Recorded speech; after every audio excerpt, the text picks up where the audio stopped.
Now what we're gonna do is deal with the seasonings. This is for, like I say, our oven barbecue rabbit. Uh, I normally pre-mix my seasonings. Like I say, you can use whatever you like. Rabbit does good with garlic salt or powder, onion salt or powder, a little bit of salt, black pepper, paprika, and some other little special things I add to my seasonings. And you do the same. I add a little red pepper to make it hotter or spicier. It's up to you. Anyway, so we'll take our seasonings. Rosemary, thyme goes good with rabbit. And we'll start seasoning our rabbit.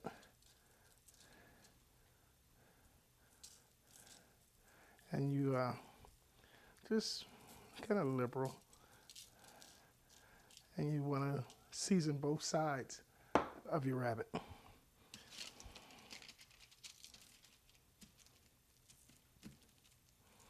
Flip everything over.